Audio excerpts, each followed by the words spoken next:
So I just want to read Revelations 18 to you real quick. um, you, I'm not sure if you're aware of it or not, but what is said here in 18 is what's going on in the world right now, today. It talks about that the merchants stood at a distance from Babel, the great city, for fear of her torture, right? Now, almost every day, pretty much, we see news coming out of Israel, Gaza, that I'm sure it has even the most staunch supporter of Israel. It has them wondering, questioning what's going on, who's calling those shots. And I understand there's still some hardcore supporters that are going to stand with them regardless, but Israel has committed a genocide on camera with the whole world watching. And every day we get more headlines. Like this morning I seen that they killed, yesterday they were saying, you see people defending them, saying that they're not doing that, that they're not killing children and women and stuff, innocent people. But then, like today, you wake up and you see that you see a video of a bomb they dropped that killed 22 people, 16 children, and like 4 or 5 women, and like 1 man. There was 1 man they killed, and the rest were women and children, and the majority of them were children. And it's like you can't deny that a genocide is happening. You can't deny that they're genocidal maniacs. You can't watch the news without seeing them tell you that they're committing genocide. They've been telling us that. There's no other explanation for it. And what's happening is what we're going to read about here in Revelations. This is a threshing. The city of Babel, the house of the thief, is a threshing floor in the time of her end. Because it's like the Most High's, all this stuff's happening and the Most High's drawing out those people whose loyalty lies with him and not the image of the beast, not this lie that you've been sold, where they told you that was his the place, his dwelling place, and his people, and the return. You believed it. Everyone did. We believe that they landed on the moon too. It's okay. It happened. Now we must come out of that. And as you can see, it's dragging the world down into the pits of hell. These believers, these people who could be set apart, who love the Most High, and you would think would look into this, they won't let go. They got a death grip on the image of the beast, and it's causing them every day to make decisions that send you straight to Sheol. If you're cheerleading genocide, the mass slaughter of innocent little children every day, because you support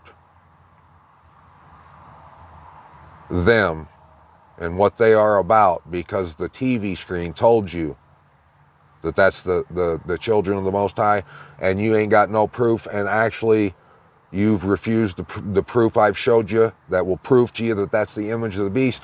Every day you're choosing Sheol every day. These believers are.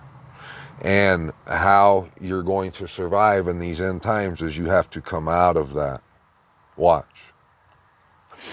And after this, I saw another messenger coming down from the heaven, having great authority, and the earth was lightened from his esteem. These are all code words, don't forget it. And it's a riddle. The Most High speaks in riddles and code. And this is how it has to be done. So a messenger caused the earth to be lightened from his esteem of the Most High. The earth to be lightened, that is letting you know that from this messenger speaking, esteeming the Most High, the truth of the earth was revealed, the light was shined on where Israel, the true dwelling place, is. And he cried with a mighty voice, saying, Babel the Great is fallen, and has become a dwelling place of demons, a haunt for every unclean spirit, and a haunt for every unclean and hated bird. If you look at that place, what they're all about, their doctrines, what they stand for, what they believe in, what they do, that checks all those boxes. That checks dwelling place of demons, haunt for every unclean spirit. Check, check, check, all that stuff. Because all the nations have drunk of the wine of the wrath of her whoring. Yep, and we've been seeing it on display. We've been seeing the countries who have this agreement with them, who sold their soul out to them. They'll stand there and support genocide. They'll veto a ceasefire in the UN. They'll defend them in the ICJ on charges of genocide, where the evidence that they are committing genocide is, there's tons of it. It will be proven that they committed a genocide. You're watching a genocide take place. And what side of history are you going to be on? Are you going to be standing on the wrong side and realize when we look back that the image of the beast convinced you to cheerlead them while they committed genocide? And it was so blatantly obvious, even to a child, but you refuse to admit it because of your pride. You can see how this is a threshing in the time of her end. Because all the nations have drunk of the wine of the wrath of her whoring, and the sovereigns of the earth have committed whoring with her. And the sovereigns of the earth are the religions. There's 7 of them. And they are the 8th, Kabbalah. And all the religions have committed whoring with her. Yes, they have. And they have become rich through the power of her riotous living. Her riotous living they have. Look at all the churches, the wealth they've produced. All these buildings, the mega churches, the Baptists, the Pentecostals, all the evangelicals, all the Catholics, all that stuff. Judaism, they have become fatly rich from her riotous living. It all comes from all the holidays, all the riotous living. If it wasn't for that, if it wasn't for the merchandise, it wouldn't even exist. You wouldn't see all these churches and pastors. And I heard another voice from the heaven saying, come out of her, my people, lest you share in her sins and lest you receive of her plagues. Because her sins have piled up to reach the heaven, and the Most High has remembered her unrighteousnesses. Render to her as she indeed did render, and repay her double according to her works. In the cup which she has mix for her double. As much as she has esteemed herself and lived riotously, so much torture and grief give to her.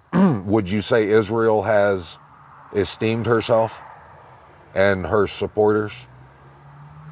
Would you say they've esteemed her? Yeah, greatly. Because in her heart she says, I sit as sovereigness, and I am not a widow, and I do not see mourning at all.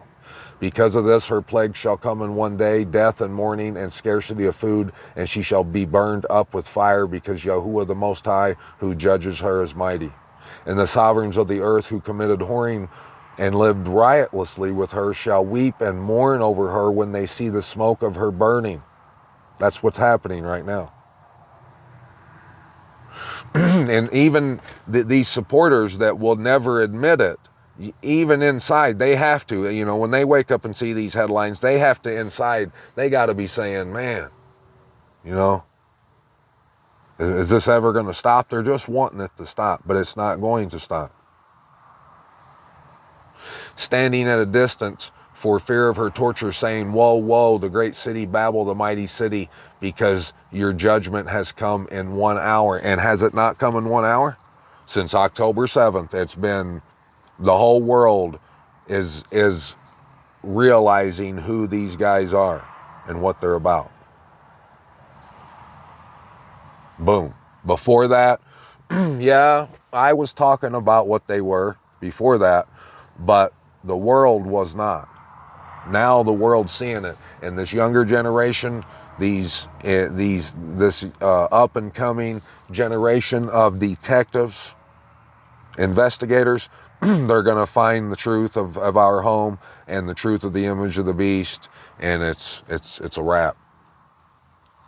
Standing at a distance, oh, I just read that, and the merchants of the earth weep and mourn over her, because no one buys their merchandise anymore. Boom. All these pastors and churches, who's going to buy their bull crap here in a few years when they realize, when the people who want the truth realize that it was all a lie, all Babylon, all the holidays, Israel, the man of lawlessness, everything. No one's going to buy their merchandise anymore. And what merchandise is it? Well, it's of gold and silver, precious stones and pearls, fine linen, purple, silk, scarlet, citron wood, every object of ivory, all that stuff. And this lets you know who we're talking about. When it describes Jerusalem, the bride, it describes her with all this stuff. And when it describes Babylon, the city, the great whore, the image of the beast, it describes this stuff. That lets you know that there's two cities and one's an imposter. And the fruit that you're being longed for has gone from you, and all your riches and splendor are lost to you, and you shall find them no more, not at all. How are they going to feel when they realize that the world realizes that the gig is up? That they've been lying this whole time, and it was all lies. And they've been slaughtering, committing genocide this whole time, lying to everyone, screwing everyone over, whoring. The merchants of these, those who became rich by her, shall stand at a distance for fear of her torture, weeping and mourning, and saying, woe, woe, the great city that was dressed in fine linen, and purple, and scarlet, and adorned with gold and precious stones and pearls. That is a description of Jerusalem. And all through the Bible, it describes Jerusalem, the city, the dwelling place, the city where the Most High placed his name, and it describes it with being dressed in fine linen, purple, scarlet, gold, precious stones, and pearls. And he's telling us right here that Babylon, the great city, is dressed like that.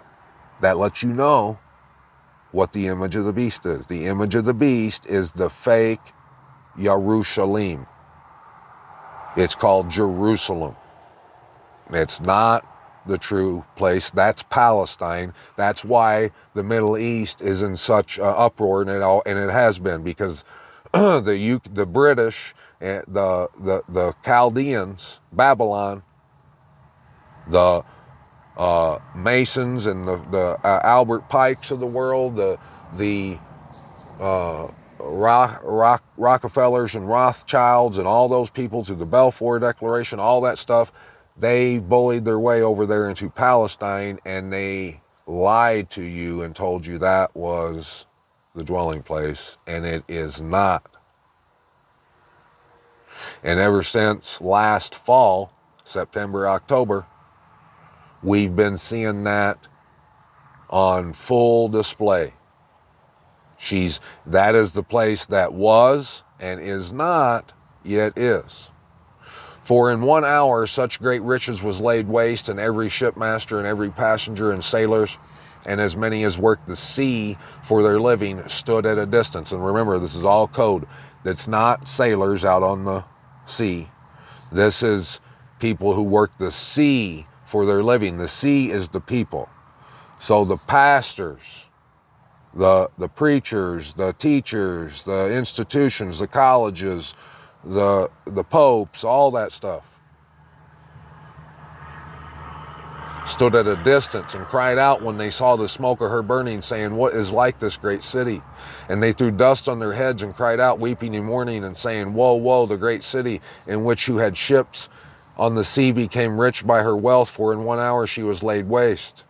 Rejoice over her, O sovereign, and you set apart emissaries and prophets, for the Most High has completely avenged you on her.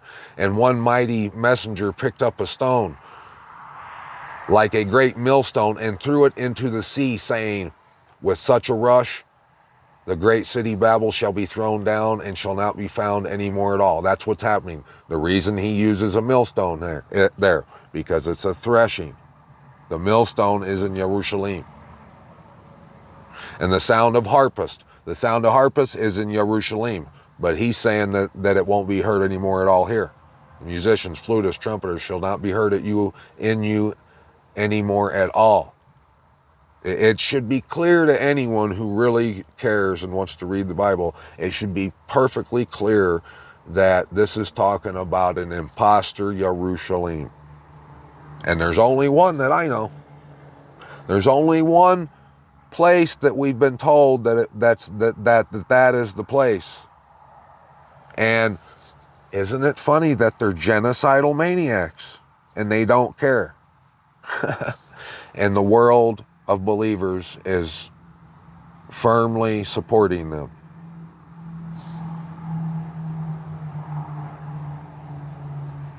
But it's all coming to an end. And the light of a lamp shall not shine in you anymore at all. The light of the lamp, the Torah, the voice of the bridegroom, the truth. The bride shall not be heard in you anymore at all, for your merchants were the great ones of the earth, for by your drug sorcery all the nations were led astray. And like I'll show you right here, don't let the words drug sorcery catch you up, because look at these other translations. For by your sorcery all nations were deceived. And the one I'm reading from, the TS 2009, that's my favorite translation. But I'm unbiased. I'm all about the truth. That's a bad translation of verse 23, because it's not drug sorcery. It's just sorcery and magic spells and magic spells, hexes, just like their flag. And all the nations have been deceived because they lied to us and they led us astray. And in her was found the blood of prophets and set apart ones, and all who were slain on the earth. Go do the research. Trust me when I tell you that Israel is the image of the beast, and that the true dwelling place is in Utah, Yahudah, America, and that you must return in these last days if you want to live. That's what the Passover is all about. That's what this Bible is all about. I hope you realize it soon. Look me up when you get here.